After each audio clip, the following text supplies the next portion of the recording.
قدرت لك والملك لا شريك لك لبيك. بسم الله الرحمن الرحيم. الحمد لله رب العالمين وصلى الله على سيدنا محمد وعلى آله وأصحابه وسلم تسليما كثيرا. أما بعد. Assalamu alaikum wa rahmatullahi wa barakatuh. How you guys doing? So we have two legends with us, Ali Deen and we have Ibrahim. What's going on, guys? Alhamdulillah, everything is going good, man. MashaAllah. Alhamdulillah. Shout out to Deen lovers, wherever you are. Today we're going to talk about, we're just going to get right into it. We have a very, very important topic. Now, this topic here is a sensitive one, but it's one that gets the limelight a lot. People discuss it. Mm-hmm. Moms are discussing it. Kids are discussing it all the time about marriage. What is it? What is it not? What should you do? What you should not do? How do you get a spouse? All those things. Mm-hmm. And so I'm sitting here with a strong, married black man. Can I say black men? Can he? Alhamdulillah, yeah. So I'm sitting here with you guys, and I want you guys to tell me, let's start off with this question. Before getting married versus after getting married, what was the perception? Mm-hmm. So first, you're going in with a lot of expectations. What did you find out to be like, hey, like give me like maybe two things you could say like, no, that is not true? Or what are some things that you can say, yeah, that was right on the dollar? Let's start with Ibrahim. Bismillah, alhamdulillah, wa la ilaha illallah, wahdahu la sharika lah. Allahumma salli wa sallam wa barik ala Sayyidina Muhammad wa ala alihi wa ansarihi wa muslim bisunatihi ila yawm ad-din. Allahumma shrah lana sadrina wa yassir lana amrina wa ahlul 'uqdatan min lisanina yafqahu qawlana. Amma ba'd. Assalamu alaikum one more time. It's great to be back. Absolutely. Marriage life, it's a journey. It's a journey. Absolutely. So, going into it, first and foremost, the honeymoon phase does not last. Reality kicks in after a while. Yeah. To each his own. That takes months. Sometimes that takes years. Okay. But eventually, you realize who the other person is. Right. I see. They start to reveal themselves to you, and as the veils start to drop, you encounter more of the realities of being married and who that person is. Mm-hmm. So encountering that reality is the shock, and one of the things that kind of put things into perspective in terms of, hey, you're dealing with another human being. That to me was a big shock. Yeah. So it's someone that you're going to be living with your whole life, and you realize after the first night you're like, hey, you're still here. Yeah. This is a real deal, right? Hopefully she's still there. So hopefully, sometimes things go south. Ali Deen. Yeah. Give us one or two things that you could say, you know what, this is my expectation, this is what I saw, or this is what it totally threw me off. What would you say? Of course. Bismillah, alhamdulillah, salatu salamu ala rasulillah, amma ba'd. I want to say, first, you understand that this concept that you don't know someone until you live with them. You don't know someone until you even sleep in the same bed as them, right? Yeah. Because the reality is that the person who you're trying to marry puts on an impression for a period of time through that phase that you guys are getting to know one another, right? It doesn't mean that it's necessarily a bad thing. It just means that they put their best foot forward to show you who they are. But it could be. Yeah. And the reality is that that's not the only thing that they have to offer. There's more to it. Yeah. So sometimes the person may say it's just like a job, right? The person gives you a resume and says, this is who I am. But until they come and actually do the work, you won't know. Until, you see the experience and what they bring to the table and how they offer themselves to you and the respect level and what they expect from you. A lot of those things come into play. And then the other thing is that the good thing that I want to say that I want to just add to that is that alhamdulillah, it's a refreshing feeling that you didn't experience until you got married. Yeah. Marriage is different. any other kind of relationship. Man, it brings a sense of peace in your life. It brings a sense of promise in terms of like motivation to want to get up, do better for yourself, having that person by your side that supports you in wanting to be a better person for yourself. And then coming home to someone at the end of the day when you had a stressful day, when you had, the outside troubles of the world, and then having that person in your corner to support you. There's nothing like it. There's Alhamdulillah. nothing like it. Yeah. So Ibrahim, the marriage happened. So before this, man, there's so many places I want to go. I want to go a lot of places with you, and I know you've been to a lot of places. So you're very you're traveling. This guy is a well-seasoned man. He's experienced. So in terms of traveling, so talk to us about just how important is Deen in this whole discourse. I want to know. Right. A lot of some people think that, hey, we're Muslims anyways. Let's just kind of wing it. And, we really don't have to worry about salah and those sort of things because we have a personal relationship with Allah. There's some others who say like, what? We're Muslims. We got to hold ourselves to it. This is the model of the family unit. And this is what we need to go by.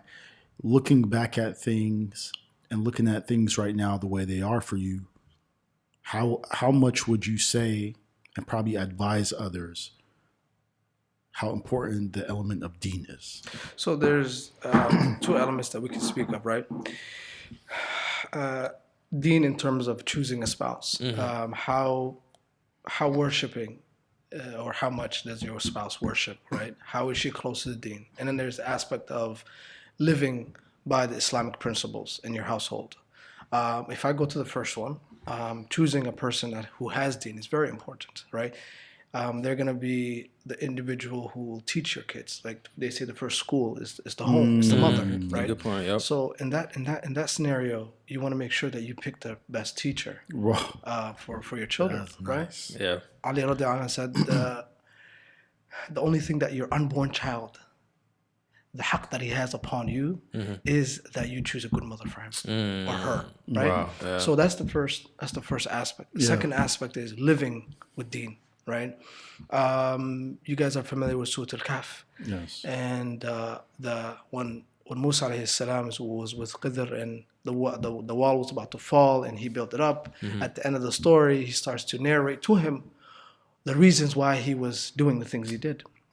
And in the surah, explains that the reason why that happened is because behind or underneath the wall was a treasure that a man has left for the two kids who were orphaned, and they were supposed to grow up and later on find that treasure. So, and the ayah explicitly says that he was an individual who was righteous. Wow. The father was righteous. So righteousness in the household will not only protect you, but it will protect your offspring and your future endeavors. So, وَكَانَ أَبُوهُمَا صَالِحًا. I want to extend on the teaching part real quick. Please do. There's this thing here that this is why Deen is very important. It's because I've seen the saying somewhere, it's a quote, it's do not give your children what you didn't have, but rather teach them what you didn't know. Absolutely. Right? It's a good one. Right? Give me that. Let me tell you why. It's because at the end of the day, materialistic stuff, we know what that is about. It comes and goes. But knowledge is forever, meaning that they can apply it in their lives, become a better person because of it through your previous experience in life. If you missed out on opportunities to become a better Muslim as a younger person, the idea is not to be regretful.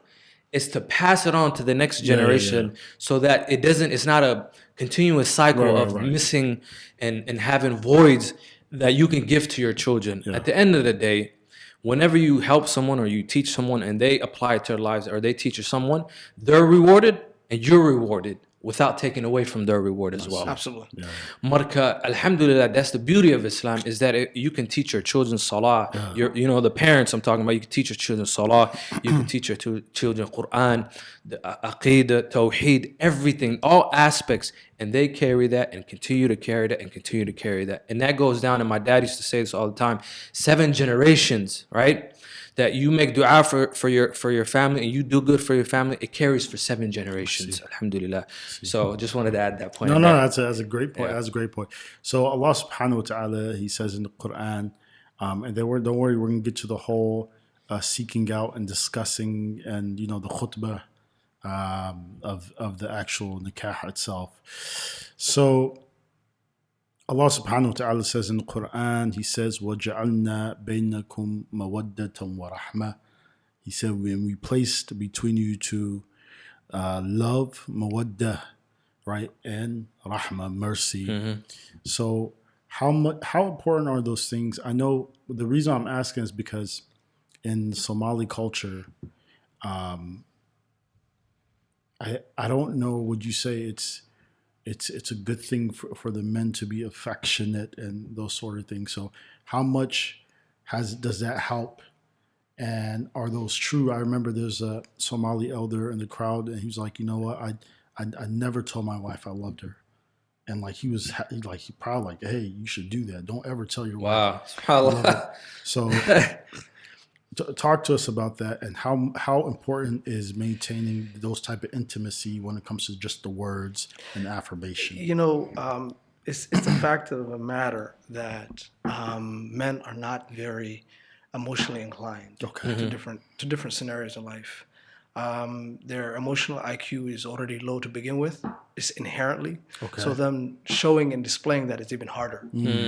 So it's not a Somali thing, but I think it's across the board. Right? Men are very stoicism. Being stoic is a man thing. Yeah. So that doesn't mean it's a good thing. It has its times, and and you speak it generally, of course. Yeah.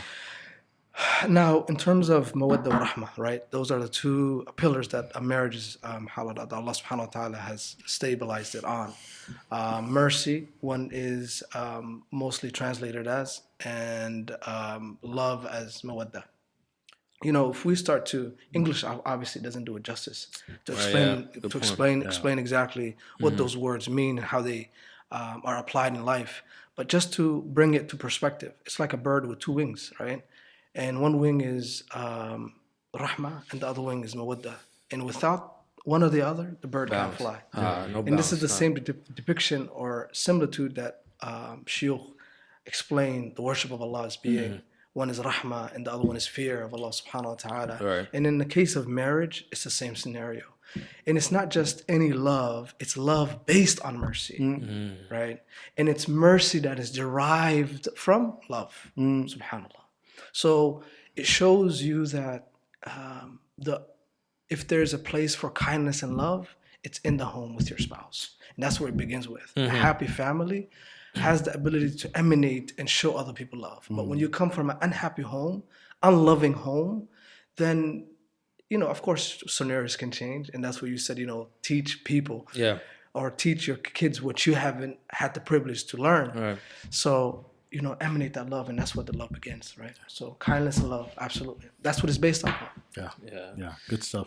Ali Deen. Yes. So the direction I want to go with this is the understanding that a lot of people believe that being, loving and affectionate with your wife is a sign, quote unquote, of like feminist and being weak, demasculating yourself and whatnot.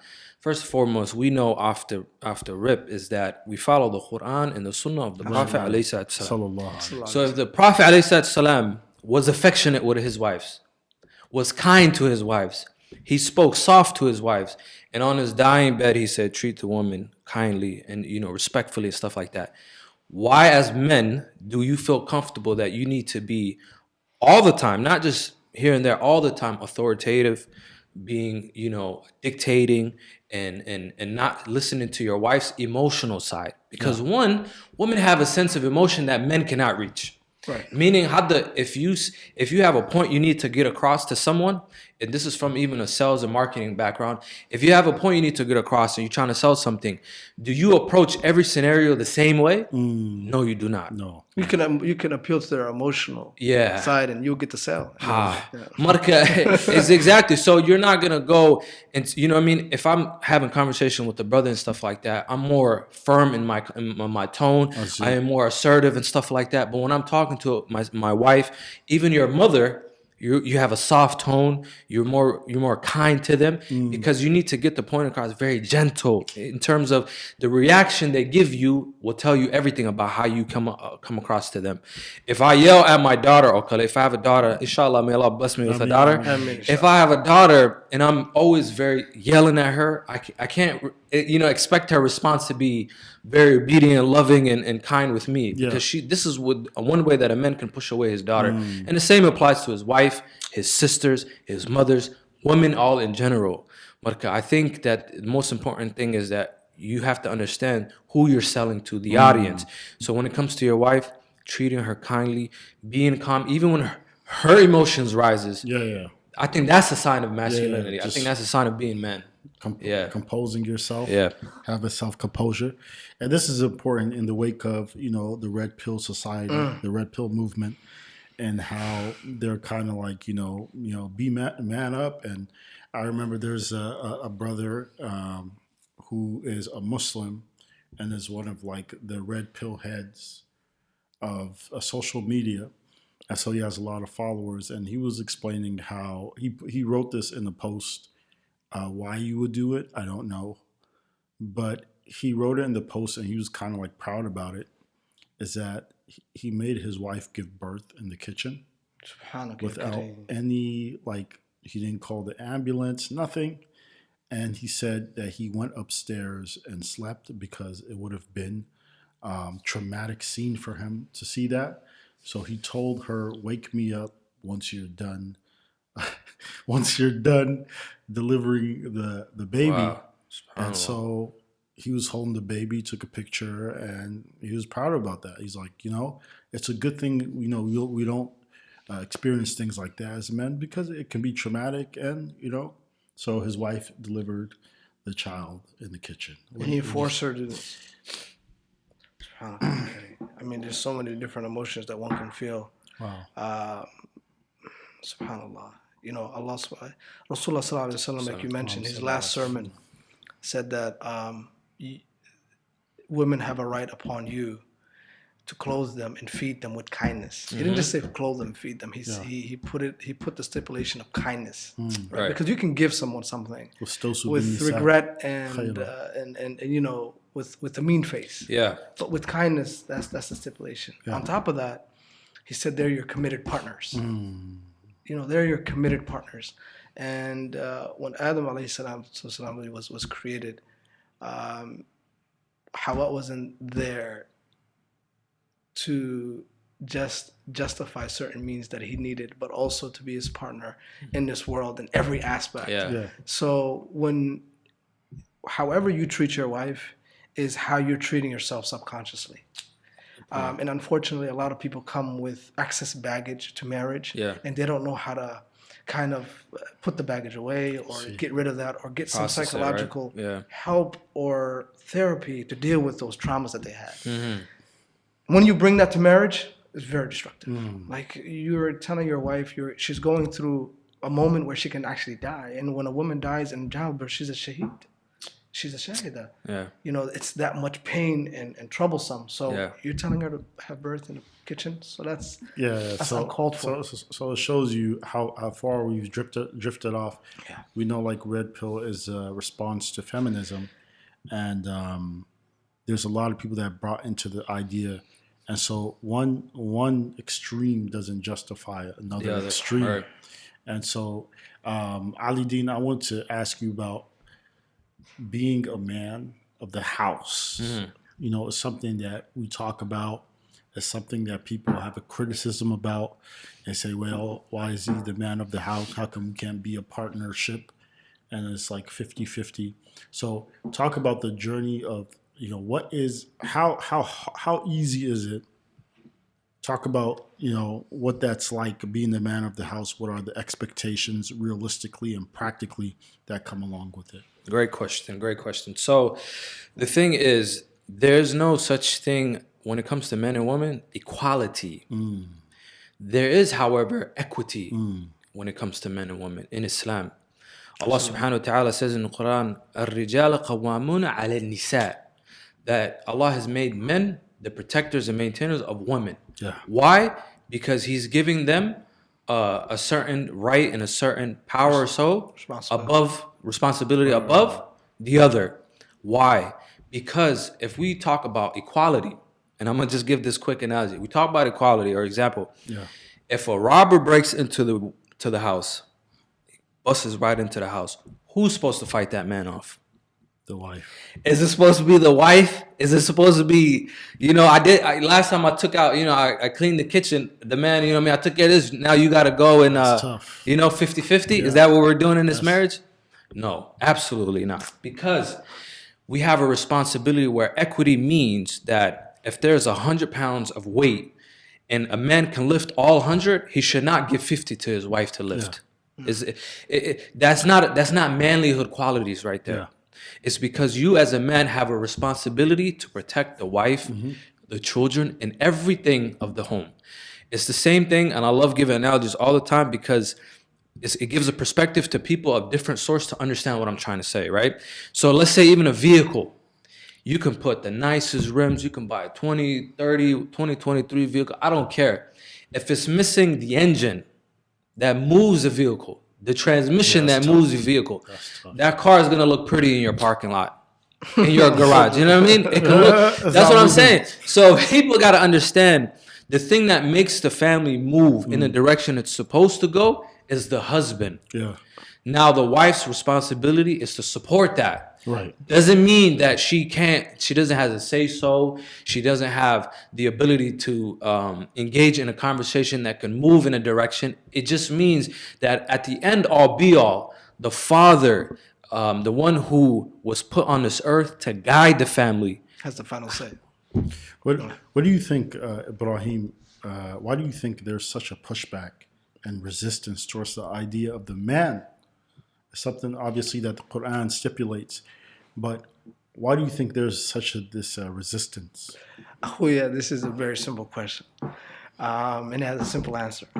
And the simple answer is it has always been. It's not a new phenomenon that women have a problem with men, and that women have an issue with men responsibility or men doing their part or this or that. That's been going on forever. Talk to your mother and father. Talk to their generation, the generation for them, the generation all the way back to when the first time that a man and woman lived together. You know what I'm saying? Right. It's always been a prevalent issue. Women has always have had their grievances, and men have always knew how to deal with those. Right. Nowadays, it's like, hey, because you're doing this, I'm going to do this too. You take your part, I'll take my part. That's not the way to deal with it. That is not the definition of chivalry. Now, masculinity is part and parcel of being chivalrous, right? But it's not being chivalrous. It's not being chivalrous, right? You have masculinity plus you being able to do things that it's not 50-50, right? You going above and beyond the call of duty, plus masculinity is chivalry, right? You going above and beyond. Is that muru'ah? Wow. So that's so just because our sisters or women in general have grievances against us, that does not give us the right to say, hey, you know what? If you have a problem, then let's solve it mathematically. Like you said, women have different emotional tendencies than men. Right. You have to explain certain things differently. There's no way. It's not a way to demonize or put in any way a derogatory form. But it's rather just, hey, they think differently. They act different from us. They have different emotions. We're not equal. Right. But we're on the same playing field. SubhanAllah. And so, which brings us to the next point, Ali Deen, conflict resolution. Okay. Now, this is something that you have to learn as you go on, right? Yeah. If you haven't set parameters in the beginning, I don't know how it was for you, but it's something that can cause problems. So talk about conflict resolution and why it's important to have a mechanism in order to resolve the issues that you have. Great. So the thing is, obviously, there's trial and error in marriages, right? In terms of communication, in terms of how to deal with conflicts and stuff like that. A lot of times, many divorces come from the fact that they don't have a part where they can come, not just compromise, but understand one another's weaknesses, understand one another's flaws, and understand how, what boundaries not to cross, and all these things. The most important thing I can say, and Allah mentions this in the Quran, is that whenever you have disputes between you and someone else, that you return to Allah subhanahu wa ta'ala and His Messenger. Why is that the case? Because like Brother Ibrahim was mentioning, these aren't things that just came about today. It's not today's time. It's just a little different. It's different variants of it, but it's not new. It's not new to the streets, right? So if you turn back to Allah subhanahu wa ta'ala, the Quran and Sunnah, the Prophet ﷺ, and understand the way.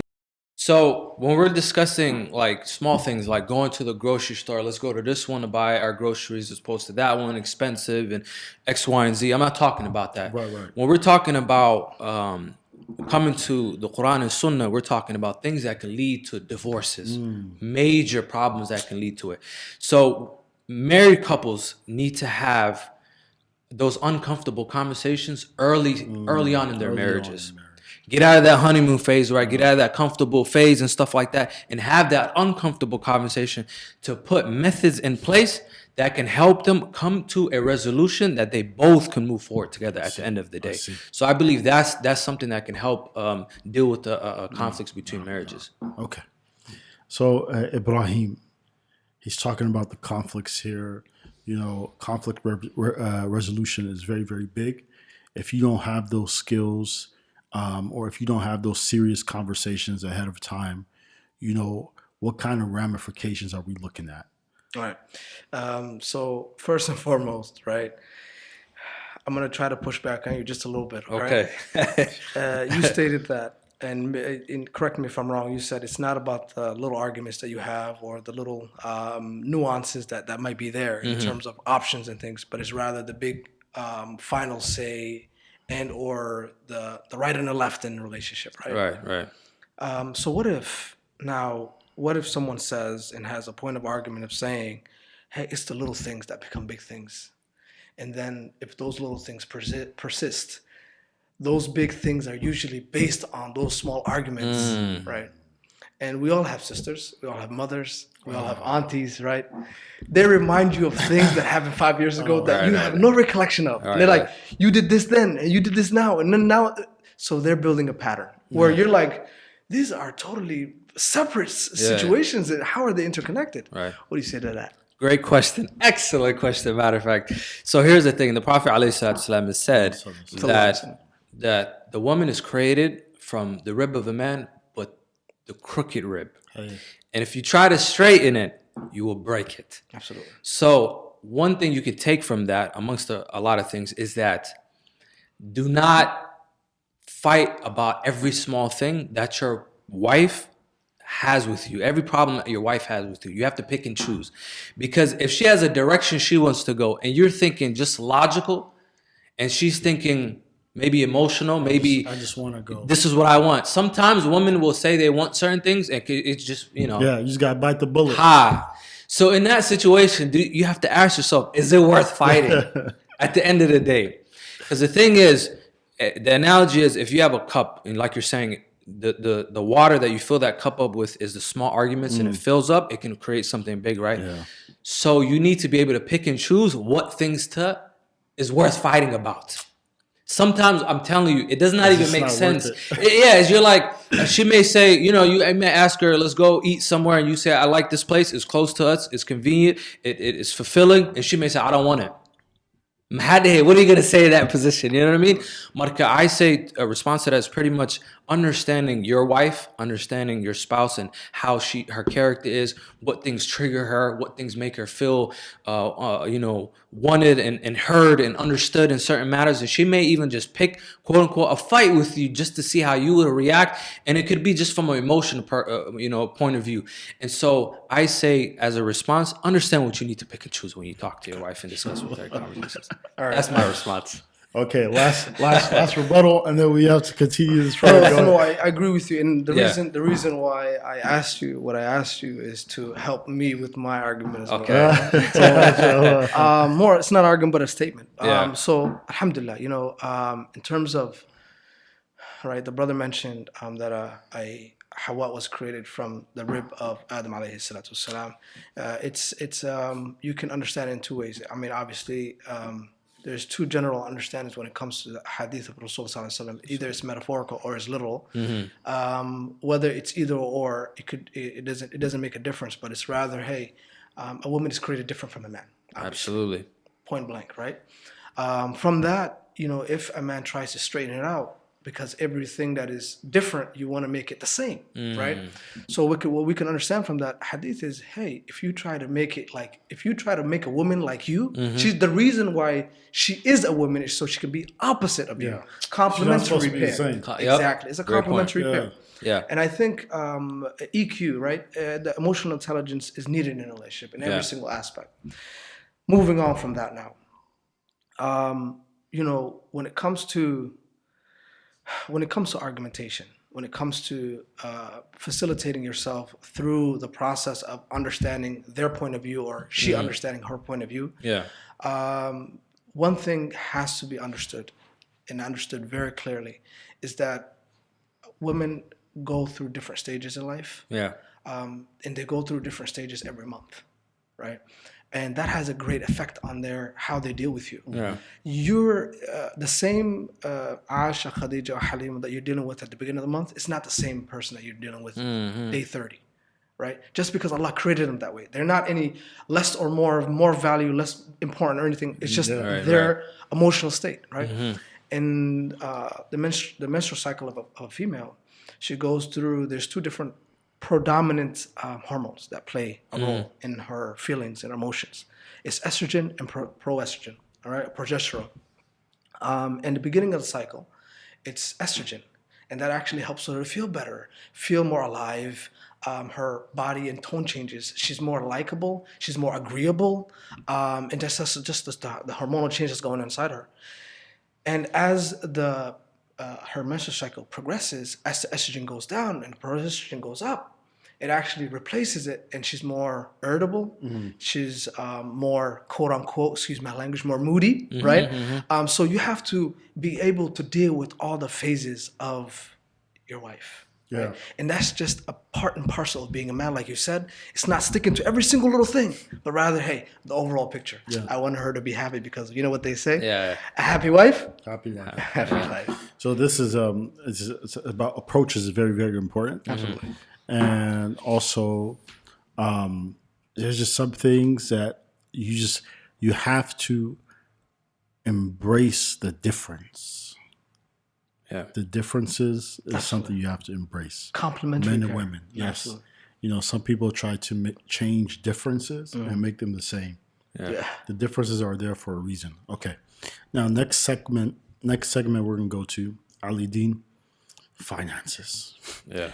Practically, you're coming out of, when you're going into marriage, you're just coming out of the single brother life. And that lifestyle is much different when it comes to finances. You could go out with the guys and eat it all day and go to places and, you got this kind of money for yourself. Of course, you don't have to be the richest guy in the world, but practically give some tips and maybe what have you found the financial aspect of the marriage life. So I think one of many leading causes of divorces is the financial side of marriages. It's understanding how to facilitate, how to disperse your wealth in terms of what is wanted, what is needed, what is important for the family, and things of that nature. I think that responsibility ultimately lies in the hands of the husband. And the reason why is because at the end of the day, he's the breadwinner of the family, right? He's the one who brings the cheese home, as they say. And so he should lead it, as well as because he's the most responsible person when it comes to being the man of the marriage and your wife being the wife of the marriage. You should be leading that. However, on the contrary, what I'm saying is that she can engage in those conversations, understanding and pivoting and knowing where and what to do with that money as well, and having that conversation. But the ultimate decision comes down to the husband. We're not in today's age, there's this whole 50-50 thing that's going around, which is the wife, pays half the rent, and then the wife will feel not just the word entitled, but more entitled than what is necessary. Yeah. The thing is, I think the burden of the responsibility of financial aspect of a marriage should rely on the shoulders of the man at the end of the day. Why? Because tomorrow, let's say there's an illit happens and a calamity happens. He should be able to strategize and understand what he needs to do to make sure his family is good at the end of the day. That stress level should be on the man. He should be like, okay, today, we're kind of low on funds. I need to figure out what I need to do. The wife should be worried about the home at the end of the day, make sure the children are fed, making sure she's good, making sure that aspect is taken care of. And the men should be like, I need to figure out where the next income is going to come from. See. If he puts that stress on her, she's unable to do what she needs to do for the family. The man has the ability to carry that along with the other responsibilities of a husband in the marriage. And so I would say the end of the day, what it boils down to is the men lead in that. But yes, talk to your wife.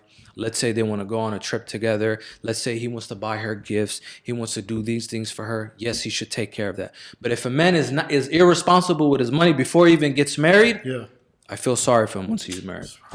Financial tips, Ibrahim. Absolutely. I know you want to probably comment on that, but before you do, I'm gonna just tag along this question for you. Is the tips financially? We want to know. Young guys are watching this. And they're like, what should I get ready for? What am I expecting? What am I getting myself into? Talk to us. Okay, absolutely. Okay, to start off with your question, I think we're well aware of those individuals who don't have the ability to marry yet. May Allah help you. Strive and work towards that goal. But there's a larger population of people that's not talked about. Individuals who have the financial means to get married and they don't get married. No, that's true, yeah. Right? Okay. Akhi, it's a responsibility upon every man to take care of women. That means that if you are an able-bodied male who has the ability to marry, then it's a duty that's in the Quran and the Sunnah for you to get married. Right? And sometimes it becomes obligatory for you to get married in certain scenarios. And the situation and the scenario in the society that we live in today, akhi, you're going to be safer being in a household that's connected to Allah subhanahu wa ta'ala. Now, that's that. Now, in terms of the aspects that you talked about, I wanna split it into two different sections. There's the earning of living, and then there's the management of funds. Right? The earning of living, undoubtedly, it's non-negotiable, right? That falls upon the husband. Quran and Sunnah, which must also be halal. Absolutely, absolutely, 100%. But now, in terms of the management of the money, right? We know, a lot of people who are not good with money, like you said, right? They're not the best people to save and for a rainy day and such. Now, in terms of management of money, every society, every culture has a different way to deal with it. I'll give you an example of northern Somalia, for example. It's a commonplace that a man, once he gets the check at the end of the month or the earnings, he gives it to the wife, whatever sum of money she needs to take care of the wife, pay the bills, pay the school, and everything like that. And he has a say, but that's her job. It's like culturally acceptable. Right? And some people do it together. Some people, the men do it. But mostly in that society or in that region, that's the female's role. That's not bad. There's nothing wrong with that, right? If your wife has a great managerial skills or she has good financial intelligence, absolutely. It will be wrong of you, more or less. It will be stupid of you for you not to use that ability, right? But at the same time, you are the final decision maker. That is a responsibility that Allah subhanahu wa ta'ala put upon you. For you now to say, hey, I don't want to take that on, it's your job, or for you to say, hey, you got it 50-50, obviously that's unacceptable. Right. But I want to pose a question to you, Uthman. What if a sister wants to come into a relationship saying, I want 50-50? Or, this is for both of you, what if a sister makes more money than the husband? How do we deal with those two scenarios? I mean, subhanAllah, the woman, if she makes more money, then, which is perfectly fine, the husband still is the maintainer. Legislatively in the Quran and the Sunnah, he still has to maintain. If she's asking for 50-50, in that case, if she's foregoing some of the financial responsibility, there's nothing wrong with that. However, it's highly advised against to agree to something like that, because what ends up happening usually is the financial sort of like capabilities, assets, and positions in the family now are two people.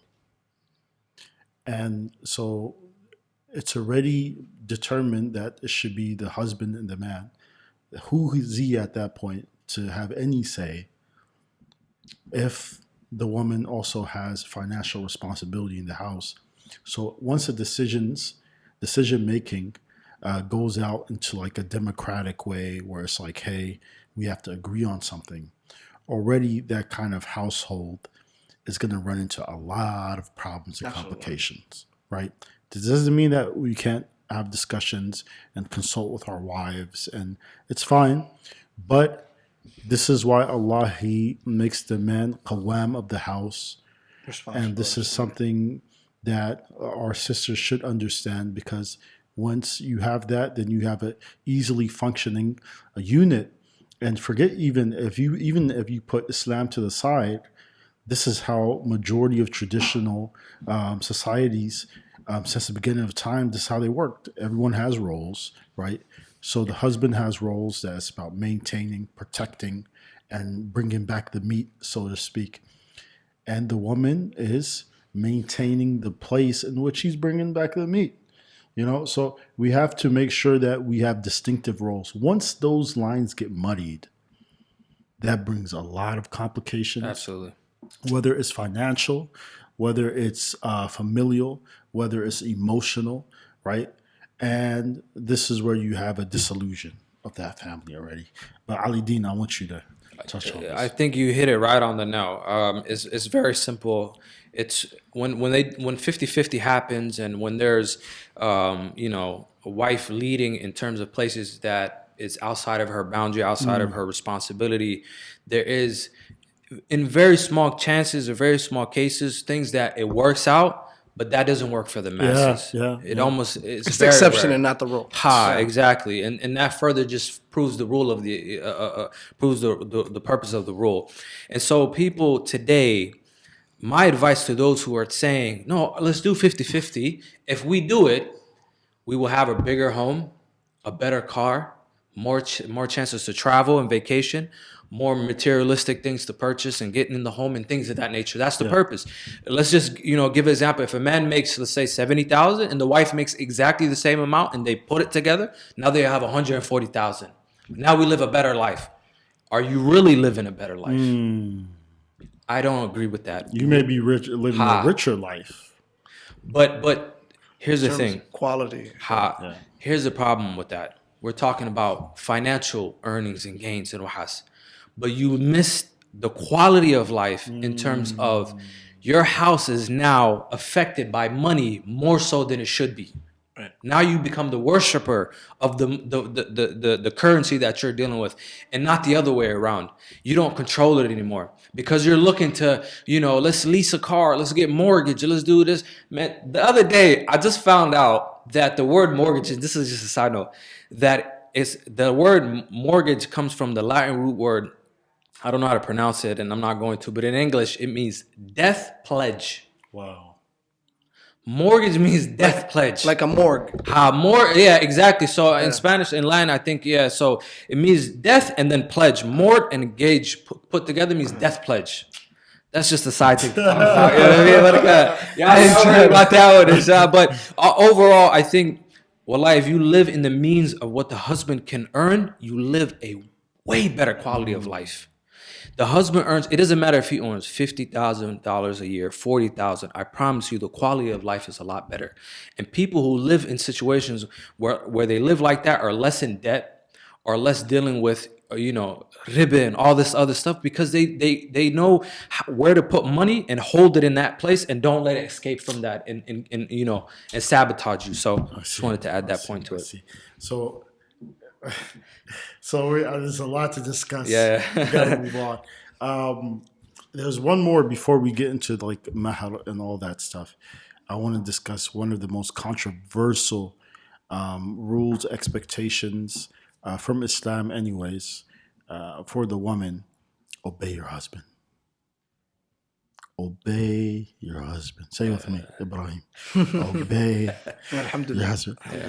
So, talk to us about how does this work in our modern times today? How do you think this would be something that we can harmoniously abide by? Talk to us. I think let's give it. What do you think? I got it. Let's give it to Ali Deen first. I got it. And then I'll tag along. Also, why do you think there's such a pushback towards this concept? What are the repercussions to that? Go ahead. Ibrahim, you want to go, or you got? I got it. Go. I can go ahead. No problem. Okay. So, I think it stems from a psychological need. It comes from the need to feel important, right? When you tell someone is going to be your superior, and you're going to be their subordinate, there's something inside you in every single human being that wants to be that person, right? In every scenario, whether it's familial, whether it's work-related, in every single aspect of life. So it comes from that. It comes from a psychological need to have the attention and to be the center stage, right? But not everyone is going to be the president. There's only one president, right? There's only one vice president. So someone has to do it, right? And just because that person becomes the head of the household or is that husband, Allah subhanahu wa ta'ala gave him those rights and responsibilities. Yeah. Those are rights and responsibilities. That is a heavy burden to carry. And every single person will have to answer to Allah subhanahu wa ta'ala. So say alhamdulillah that you were not given that burden. Yeah. Now aside from that, so I think stemming from that issue of the psychological need to feel important comes the need to feel valued importance, right? And the Islam is talking about functionality and compatibility, right? Allah subhanahu wa ta'ala has designed the man or the husband to be functional and compatible for that role, right? And that doesn't make him more important, nor does it make you less important, right? At the same time, the female has been, or the wife has been created in a certain way to fill and occupy a certain role.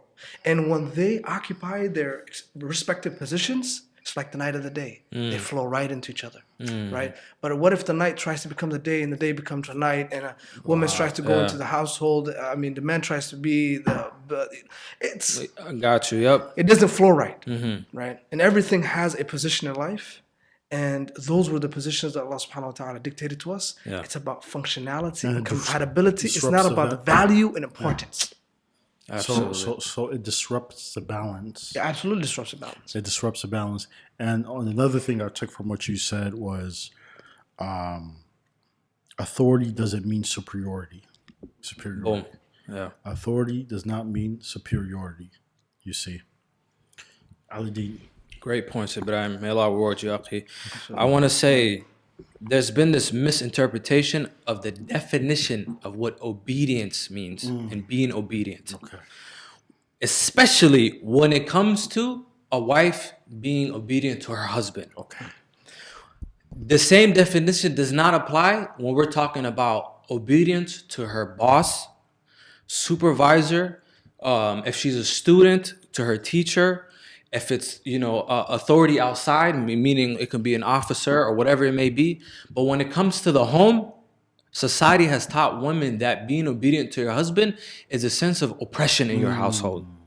Why is that the case? It is a movement from the feminist side. It is a movement from people who are not qualified to speak on this matter, and they don't even understand that it is one of the most easiest way for a woman to enter Jannah. And I'll give that. Wow. The hadith of the Prophet ﷺ has said, if a woman guards her chastity, prays her salat, fasts, and is obedient to her husband, she may enter through any door of Jannah that she pleases. How easy is that? And so society has made it so that it's saying your husband, when he tells you, if he says, you know, sister, my wife, my love, please do not dress like this. Please do not wear this makeup. Please don't go out acting like this. Please don't do this. And I'm saying it in a gentle way, right? I'm not being like a very authoritative and saying, hey, you better stop that. It's not even that. It's just advising you from what I've learned from the Quran and Sunnah. Yeah. And so you're denying that is you're denying your chances of entering Jannah, subhanAllah. And there's ramifications that come from that. Now you're breaking that bond that you've created with your husband, the bond that has been established for you as a wife, as a mother, as a woman, moving on for the future of your life. And then putting that in place for your children and your daughters and stuff like that. Also, not to mention the harms that you're opening yourself up to. Not obeying your husband could sometimes mean not allowing your husband to protect you. Yeah. And so when you open yourself up, the first attack and assault you're going to get is from shaitan. Absolutely. And it comes through the bab of sins. And it just gets bigger and bigger and bigger. And so I feel like that's probably a discussion to have before even saying, you know, let's set a nikah date. I think that should be something to agree on, because the worst thing is to find out, you know, afterwards, you're like, hey, you know, the Quran says that obey. What do you mean obey? It's like, you know, then there's a fight. And it's like after you already sign contracts and stuff, it's like, you know. And so these are things that is very important to establish before going through with the actual nikah. Right? Alhamdulillah. So that's an important thing to remember. Also to remind our sisters that, you know, they occupy a very, very special role as well. Remember, the most important people that have contributed and had great roles in Islamic history, we don't know who they are. We know Imam Malik, we don't know the mother of Imam Malik. Imam Shafi'i's mother, Imam Abu Hanifa, Imam Ahmed, all of them. The witness of the Prophet. All of them, all of the four Imams were orphans. SubhanAllah. Their mothers took care of them. Absolutely. Can you imagine? Absolutely. So if you think about it from that perspective, it's not always about being seen by the world, right? Those that are not seen by the world are probably having the highest stations with Allah. Yeah, imagine that. You've given birth, you've raised, nurtured a young man who now has an entire madhab that the whole section of the one continent just occupies. So the next segment I want to go to is the nikah. So the nikah, we have a lot of things that are happening. You know, once the idea of, hey, I'm done, you know, you're accepted. Now the nikah date is set. You've spoken to the father. Everything went smoothly. The nikah date is set. Now I want to talk about an important part, and this is what kind of sets off the whole stage for the marriage, is putting your foot down when you need to as a man. We know in our cultures, there's cultural aspects that creep in to the inception of the marriage, the beginning of the marriage. You have the nikah, walima, alhamdulillah, and then sometimes there's aros. And in the aros, and there's ideas that come up. How do you say, like, you know, what are some tips you would say, like, hey, watch out for this, or if this comes, put your foot down. Don't move from this. Don't move from this. It's only one night. Oh, that's what they say. It's one night. It's only one night. It's just one night. You know, just a little bit straight. It's Yom al-Farah. Yom al-Farah is Yom al-Happiness. SubhanAllah. No, it's there's something real that happens. Man, some people just succumb to it. You seen brothers in the calf videos, they're like, yeah, or in the wedding videos, he's on the floor because he's defeated inside. Right? Let's talk about that. No, great point. It's the question that I can pose back to them is that understanding is the idea of marriage reliant upon the aros, the ring, the night, the activities that go on. Is that what marriage is about? A study has been done where they took statistics of asking a bunch of women if they can go back and relive that moment, would they do it again? Oh my God. Majority of the answer is absolutely not. I would say close to 100%. You know what I mean? Absolutely not. Anecdotally, I've never found anyone who said That's yes. interesting. Yeah. Wow. The stress level that goes into it, the money that goes into it, the idea of planning, and the woman doesn't even have fun that night. She does not.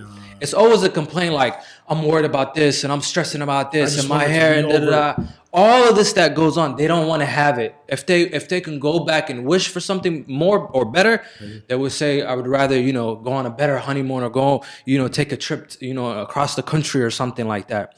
And so the problem is society has made it and deemed it that if you don't have a wedding that night, then is it really a marriage? That is what solidifies your actual marriage, is what they told them. SubhanAllah. And my advice to that is, do not succumb to it. As a man, first of all, if you believe that, I'm about to get married, and if that's the only thing that she wants out of me, I can do it. It's just one night. That happens sometimes. It is a one night that leads to many nights of problems in the future. It's like the snowball effect. Yeah. It just starts off small and it turns into an avalanche, a big snowfall. Marka, a lot of brothers who feel like I have to give her that in order to get what I want is compromising, honestly, his religion for a lifeline of infidelity and dishonesty and no commitments and no resolution. X, Y, and Z. The list can go on. Marka, I think that's a problem that they need to deal with head on. It's a big potential thing because there's some people who it overcomes them, and it happens in the moment, and it's like there's not much they could. They tried and they make Toba after, and there's some people who are just like, hey, like they're planning for this. Like, hey, it is what it is, right? So, like, what would you say about this? This is a very, very serious discussion to have because it could even result into Adam al-Barakah. It can happen where there is a lack of barakah. This is a time where we're asking Allah for, all of His blessings and His ni'mah. In terms of strategies to advert that particular night or everything that happens in between, you need to have those discussions early. You need to have those discussions early with the wali of the sister, right? Put your law straight, right? You got to speak your truth early on. Be like, hey, I don't want that. I don't want this, and I don't want that, right? And if they agree to that, I know brothers who they had that discussion. Yeah. Wallahi, they had that discussion, and then the family went ahead against his wishes, right? Because he gave him a certain amount of money to do whatever they want with. Yeah. And they went against his wishes, brought their own money, and they went ahead and did a marriage on that night. He said it's done. Yo, real one. He said it's done. You know what I'm saying? Yeah. It's that serious. Because if a lot of people would actually go to those lengths to actually make. And can you imagine everybody's waiting? It's like it's 6 o'clock in PM. And the whole wedding is about to happen. Everybody's sitting. The guy's not there. Going on the mic. Hey, this is not going to happen. Wow. But you know what? They should get that because look, if you have that conversation early on. Yeah. Not with the sister, because even if you have that conversation with the sister, I promise you, there are hidden hands that she can't control. Let's just say that, for lack of a better word, okay? But if you have that conversation with the family present in the moment, be like, hey, I don't want an aros, I don't want a wedding. That's not going to happen. Yeah. It's not because of finances. It's because of Allah subhanahu wa ta'ala. It's because I want barakah in my marriage. Simple. And I don't want someone and someone else twerking on each other and they're them becoming on me. You know what I'm saying? Tell him. And being on Snapchat and all sorts of things. And publicizing it, can we be honest? Yeah. What kind of man are you to display your wife, right? Of having those tight clothes in front of all that men and all those females. Even if it's female. That's a real. Who gives the right for another female to show her body to another female? right? So there's multiple angles we can look at it, but in terms of real world strategies to combat this, is have those conversations with the wali, with the family, and lay the law straight. Ali. Now, is there an alternative that you can suggest to not having a wedding that's more safer, halal? I think the thing is that when society comes and plays a picture in the role of how people should do and act and stuff like that, and you kind of have this pushback where you tell them remove this, then that there's that sense of void. And the question is, how do you fill that void? What is an alternative that you can provide? Because if you tell somebody, Don't do it. let's say even a different example, brother, don't drink alcohol. What is the alternative when he or she stops or told them? I think I've met one person whose wife was like, "Hey, I don't want a wedding." Okay. I think you know this too, brother. That was amazing. That never happens, first and foremost. Yeah. But there's a median, right? There's a middle ground. Yeah. To celebrate is not haram, right? But under the right circumstance, and it has to be halal. Absolutely. There's certain scenarios, right? For example, many things that I do see is that, the sister will have a female night. Yeah. She'll invite her family and friends and have something reasonable. It's all wow. Have some type of halal party of some sort. Right. To that extent, right? She can wear extra clothes. Our hidiyah dakhan, or the cultural things that we do, barambur and stuff like that, that's totally permissible. Right. So there's certain things that you can put in place, so long as you're guided with the right people, and you take that wedding aspect and you tone it down 100 notches. I think absolutely good point. I think so. Just there may be a couple people like that are confused. A couple of people may be like, well, isn't the nikah, the wedding, what's going on here? So we use these terms interchangeably in the English language. Wedding can be referred to the nikah ceremony itself, right? So there's a nikah, and this is where the husband or the to-be husband, and then you have the bride's father or her guardian, her wali there, and the sheikh is in the middle, and he's doing the ijaba and the qabul. Do you accept? Here's a mahar. Do you accept? Yes. In front of everyone, So then it could be in front of people. It could not be. It could be like in front of a couple of witnesses, or it can be in front of a whole crowd, to which they will have the walima afterwards, which is the feast. You eat the food, invoking blessings on that marriage. And then those two parts are from the sunnah. Now the third part, which is the wedding, the aros, that's totally cultural. The reception, Yes. So now that is something that people look forward to. A lot of people look forward to, especially today with all the videos and the technology that's there. They want it to last for a lifetime. They can keep watching it over and over again. So it could be something in which it's full of sins, or it's full of barakah and blessings. I mean, the aspect of a white dress came from Victorian era London, so it's totally we could talk about, there's a lot of stuff to discuss. We could talk about this probably a different podcast. So as we said, there's a lot of things we could discuss and take apart, but I think this podcast, we were looking at what are some things to watch out for, and give our audience a better way to frame this understanding of our deen and everything when it comes to the husband, the wife, getting into marriage, and some of those aspects about leadership and roles, right? You need to make sure you define those. You need to make sure that it's not something blurry to later on when, it really matters. There's a big dispute about something small and everything comes crashing down. Right. So foundations must be strong. Authority doesn't mean superiority, right? Feelings matter, emotions, and the way we approach each other. Approaching the woman is approaching your wife is not like approaching your guys on the street, right? And it doesn't make you a simp or a weak to show compassion and to show have intimacy with words to your wife and those sort of things. And being protective, having protective jealousy, and making sure you protect her, right? And a part of being a qawwam is protecting your wife. It's not just about, she has to obey you, but it's about safeguarding her, safeguarding the family, and making sure that shaitan doesn't have any room to enter and influence that household. Is there anything you guys want to end off with?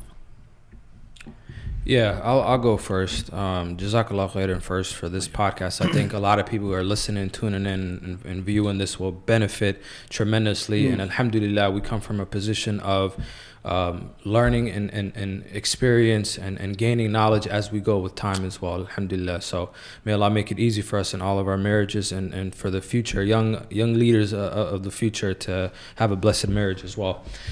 Just to give a small advice, I'm going to come from two places. One is that to understand, I believe that a person or two people who are trying to get married should, if available, seek premarital counseling now. Yes.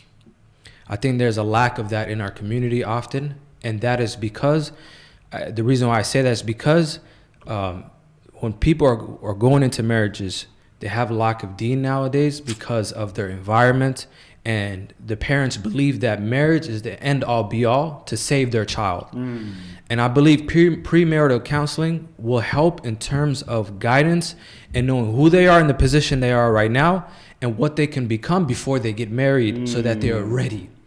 I think a lot of things in life we go through experiences to prepare us for it. But marriage, until you're married, you can't know until you get into it. That's right. But you have to prepare for it as well.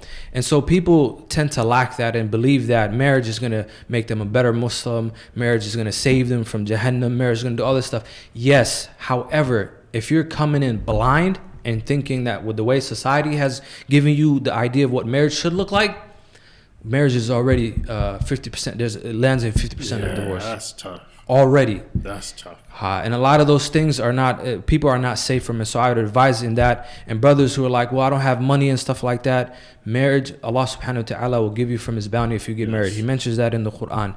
And lastly, having a structure of communication between you and your spouse will go a long way for both of you and your children and children's children, inshallah. So I want to leave it with that.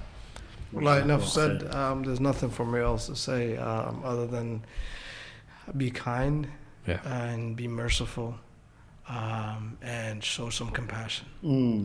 That will go a long way. Just be a man about it. That's all it is. And just calm down. Everything's going to be all right. Be a man. And no one's a man's man like Rasulullah alayhi salatu. And so we are encouraging everybody to learn about their deen, learn about, what, especially the ahkam of marriage, 100% important. You need to know about all those things. Then the social aspect, knowing how to speak to someone and doing it with a more favorable and a digestible approach. You don't want to upset things. Communication is key. Can we agree to that, guys? Communication is furahawiyan. Communication. Yes. And so communication is very important. Communicating with your spouse, and you need to be a good communicator. All that phone stuff is going to kill you. You'll know you're an awkward person socially because you're a phone head. And if you were half as smart as your iPhone or your smartphone, we would have half as much as the problems. Great way to put it. Okay. And so again, there's a lot to discuss that we didn't do. Of course, there's much more to come. Until next time, guys. Subhanak Allahumma wa bihamdik nashhadu an la ilaha illa anta nastaghfiruka wa natubu ilayk. Like, share, comment, and tell us what you think. What are some tips and some comments, questions, and ideas that you have. Until next time, Deen lovers. Wa sallallahu ala sayyidina Muhammad wa ala alihi wa sahbihi wa sallam. Alhamdulillah. What happened? You guys were going to conclude going back and forth. That was a nice